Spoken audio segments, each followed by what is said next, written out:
very good evening to you and welcome to Primetime News on MTV Sports live from the News First studios in Colombo. I'm Nadim Majid. And I'm Krishna Panditharatna. Start of the news, look at your headlines. Making headlines this evening, parts of 3 swords believed to have been stolen from the National Museum discovered in Biagama. President Rajapaksa meets with the Kazakh Prime Minister. A group of students from the Homagama Madhyama Central College summoned to a function despite the year-end examination. The sole surviving gunman of the 2008 Mumbai attack executed.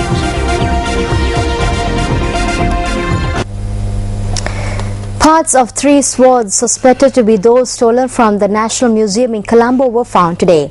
The chairman of the Biagama Pradeshiya Sabha had handed over the parts of the swords to the Criminal Investigations Department.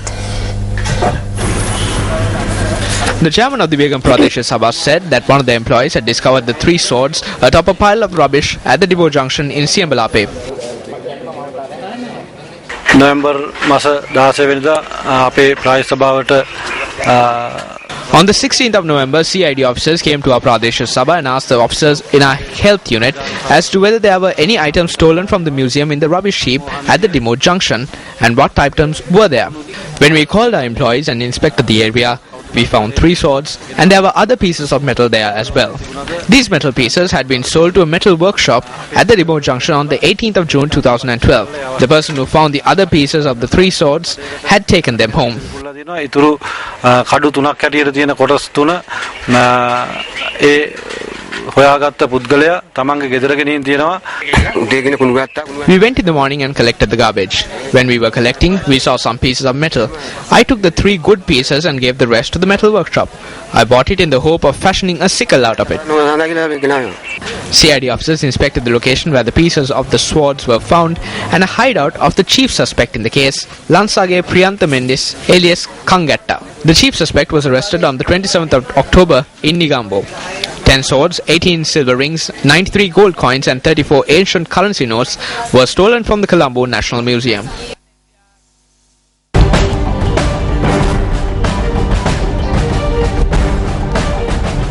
President Mahinda Rajapaksa, who is on a 3-day official visit to Kazakhstan, met with the Kazakh Prime Minister yesterday. Now, according to the presidential media unit, discussions had focused on increasing investment opportunities between the 2 countries. Delegations representing both Sri Lanka and Kazakhstan were present at the meeting between President Mahinda Rajapaksa and Prime Minister Serik Amatov. Speaking at the meeting, the Kazakh Prime Minister had stated that the geographical distance between the 2 countries is not an impediment towards boosting investment opportunities. The presidential media unit noted that attention had been focused on boosting cooperation in the sports and petroleum sectors. The Kazakh president had noted that they are taking steps to import tea from Sri Lanka as the Kazakh people have developed a taste for tea. Meanwhile, President Rajapaksa also met the chairman of the Kazakhstan Senate yesterday. According to the presidential media unit, an agreement had been reached on forming a parliamentary friendship society as well. A meeting between the Sri Lankan Kazakh business community was also held yesterday. The aim of the meeting was to boost cooperation between the business chambers of the 2 countries. During a media briefing held yesterday, President Rajapaksa had noted that he was glad to have been able to strengthen ties at a time when the 2 countries were celebrating 20 years of diplomatic ties.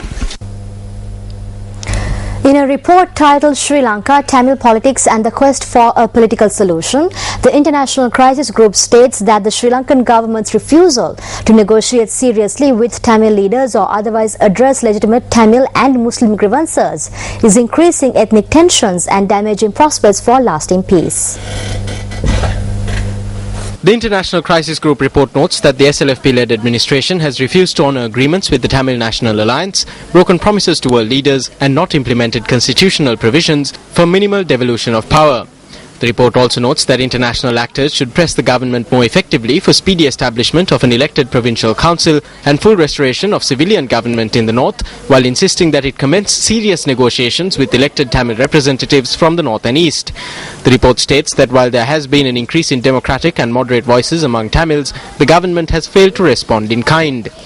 The report adds that the government has also refused to grant powers given to provincial councils under the Constitution's 13th Amendment.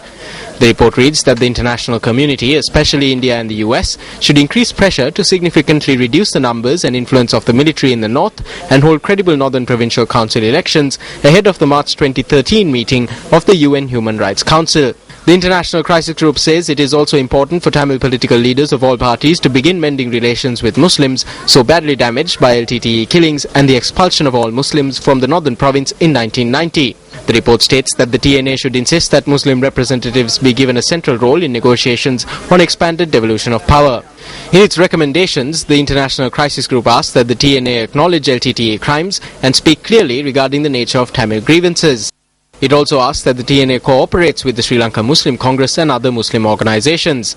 It recommends that organizations in the Tamil diaspora and Tamil Nadu support the TNA strategy for a negotiated power-sharing agreement within a united Sri Lanka.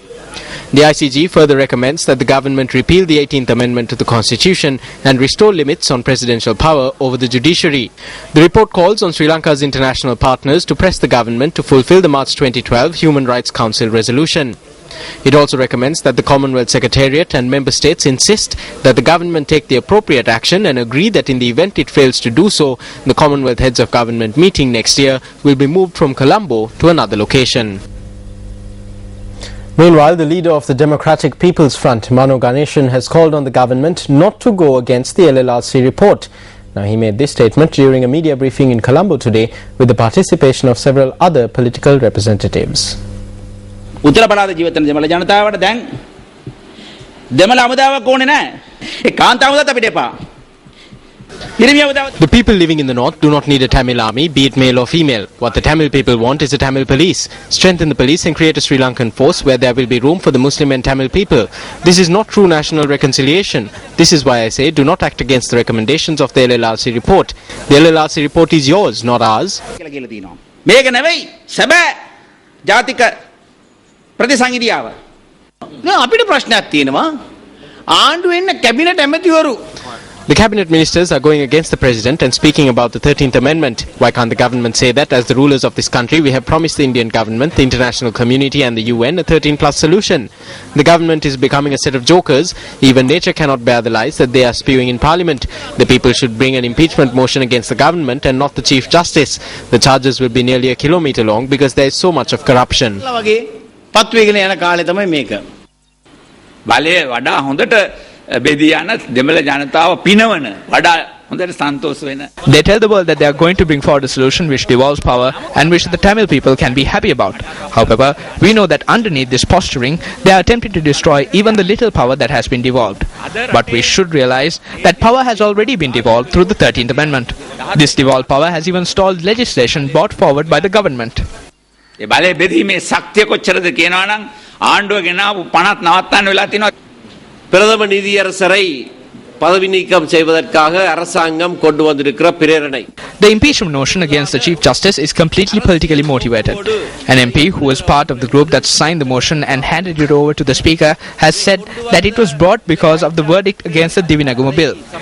We are completely opposed to this system. It is not suitable for something that should be done by the court to be done through a parliamentary select committee. Therefore, what we can see now is that this current system is both illegal and unconstitutional. வேண்டிய ஒரு விசாரணையை நடத்துவதற்கு தகுதியற்றது. ஆகையினாலே இதற்கென்று பயன்படுத்தப்படுகிற முறைமையும் சட்டத்துக்கும் அரசியலமைப்பு சட்டத்துக்கும் சாதாரணமான நீதிக்கும் விரோதமான ஒன்று என்று நாங்கள் அதனை எதிர்க்கிறோம். An event was held at the UNP headquarters Sirikota to present appointment letters to UNP communication officers. The event was held under the auspices of party leader Ranil Wickremesinghe. The communications officers were appointed in order to take the UNP's programs and party information to the grassroots level.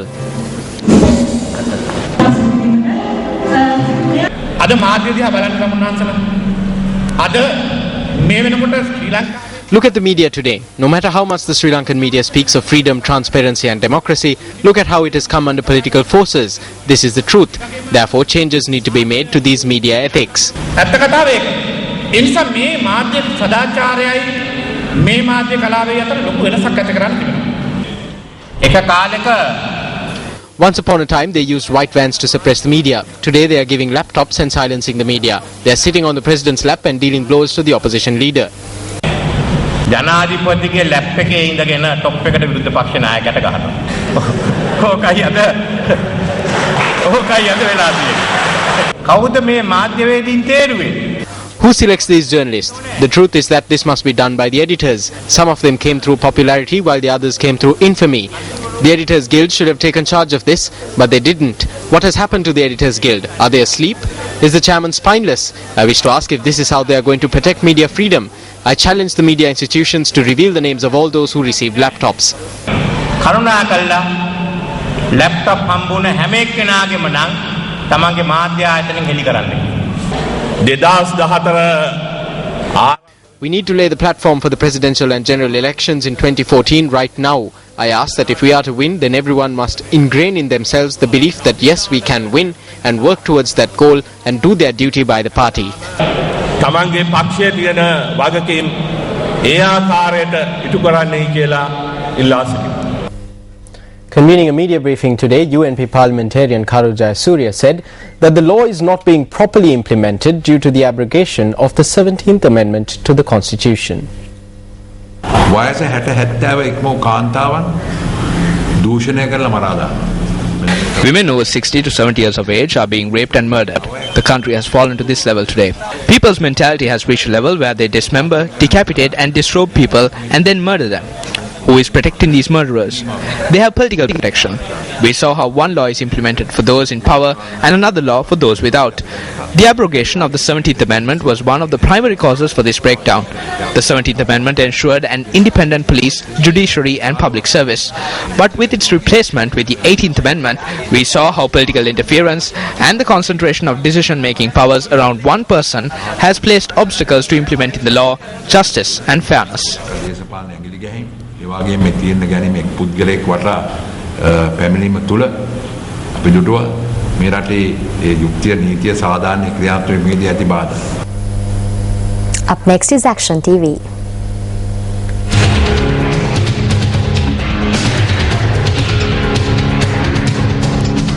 When the talents of children are showcased, even the most mundane events tend to become more colorful.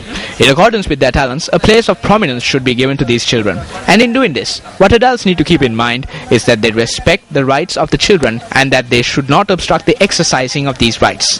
However, due to the responsibility of a group of adults who are responsible for ensuring the children's fundamental right to education, students at the Homagama Central College had to line up early this morning for an external event.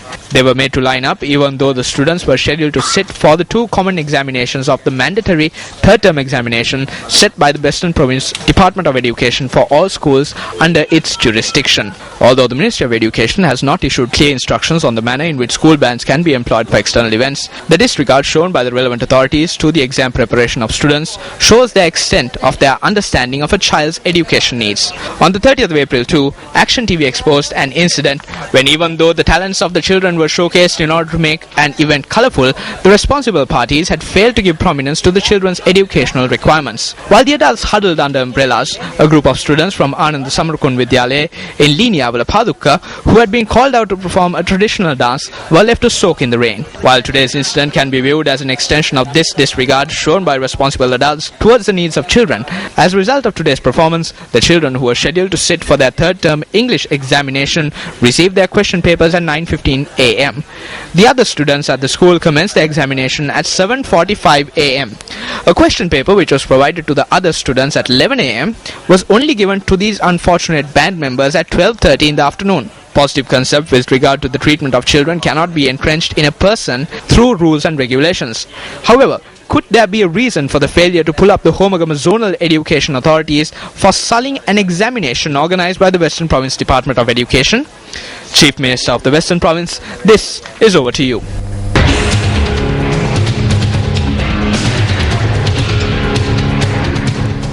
Time now for a commercial break. Stay with News First. News from Parliament is up next.